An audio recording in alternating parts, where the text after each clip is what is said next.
दवा घटिया होती है तो बीमारी बढ़ती है, और कानून घटिया होता है तो अराजकता बढ़ती है।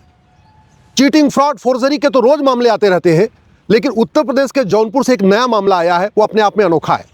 एक व्यक्ति ने जमीन पे कब्जा करने के लिए एक 8 महीने की बच्ची के साथ निकाह किया नहीं, दिखाया।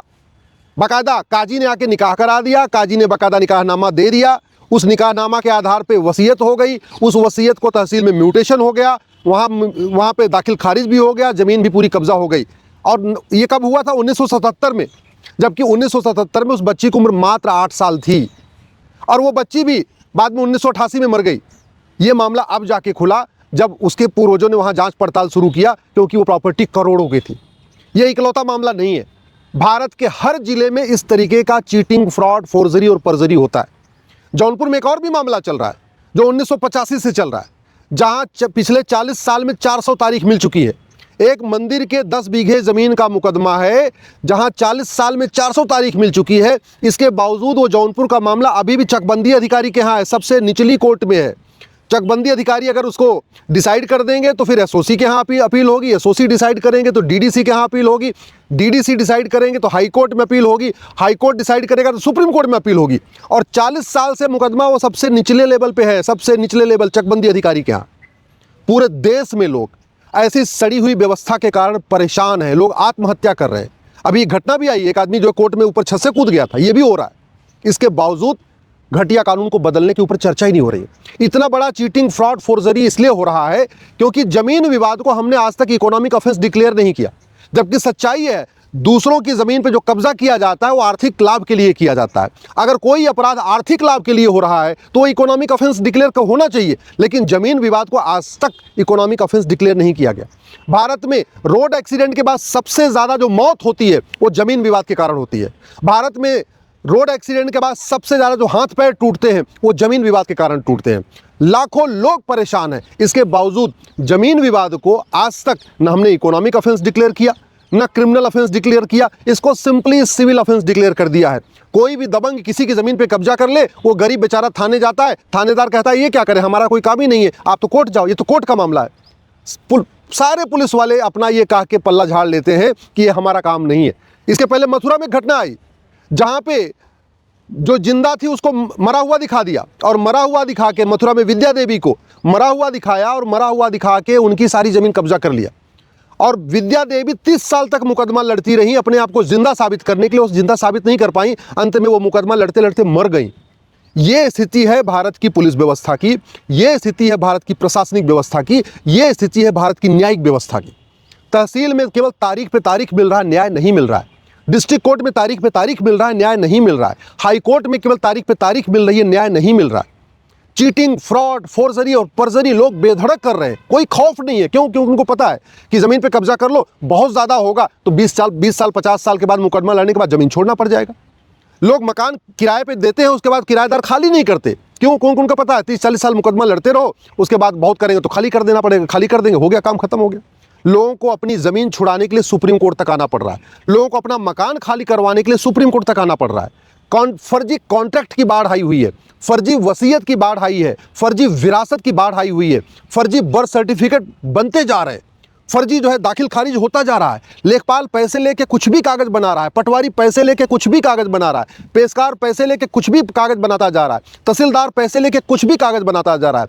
तहसील जो कायदे से प्राथमिक न्याय केंद्र होना चाहिए, वो प्राथमिक भ्रष्टाचार केंद्र बना हुआ है। लेखपाल पटवारी का भी कानपुर का एक लेखपाल पकड़ा गया, 100 करोड़ की प्रॉपर्टी, एक लेखपाल के पास 100 करोड़ की प्रॉपर्टी। क्यों?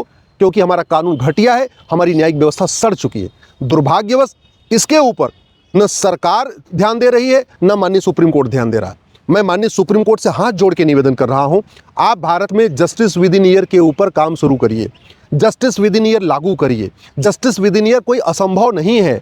अरे राजा विक्रमादित्य तो जस्टिस विद इन आवर करते थे, 1 घंटे के अंदर न्याय करते थे।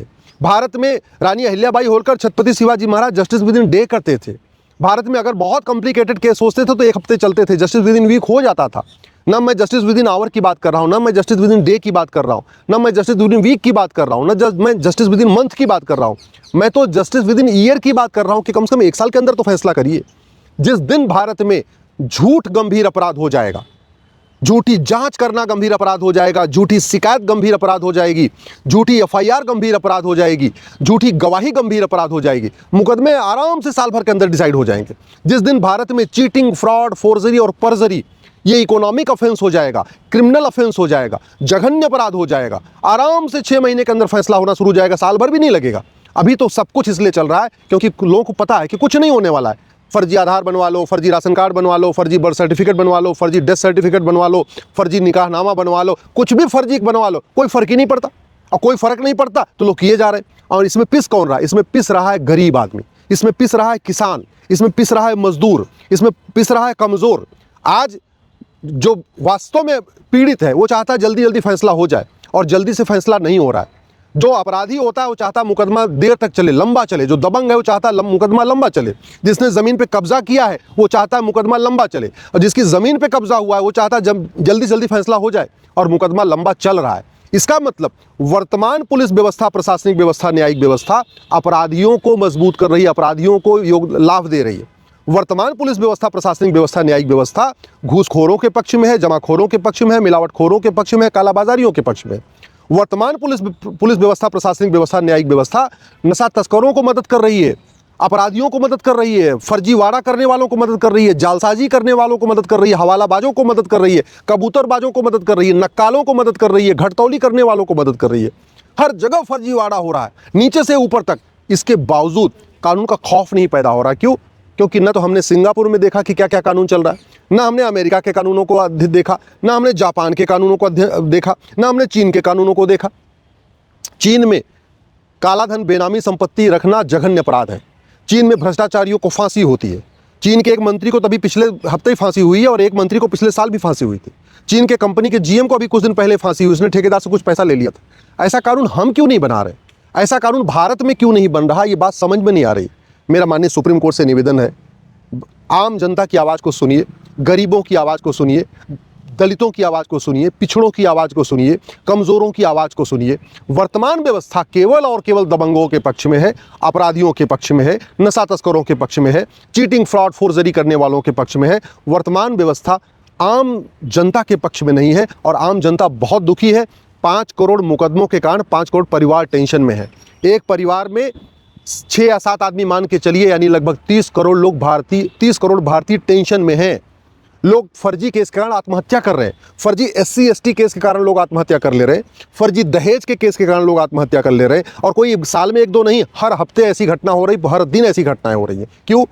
क्योंकि झूठी शिकायत करना अपराध नहीं, झूठी जांच करना अपराध नहीं, झूठी गवाही देना अपराध नहीं, झूठी चार्जशीट फाइल करना अपराध नहीं, झूठा कागज बनवाना अपराध नहीं, चीटिंग, फ्रॉड, फोर्जरी अपराध नहीं, जमीन पे कब्जा करना अपराध नहीं, फर्जी वसीयत बनवाना गंभीर अपराध नहीं, फर्जी विरासत बनवाना गंभीर अपराध नहीं। तो सब चलता जा रहा है, चलता जा रहा है, चलता जा रहा है। सरकार को इस पे ध्यान देना चाहिए, माननीय सुप्रीम कोर्ट को भी ध्यान देना चाहिए, और भारत में जस्टिस विद इन ईयर के ऊपर चर्चा करनी चाहिए।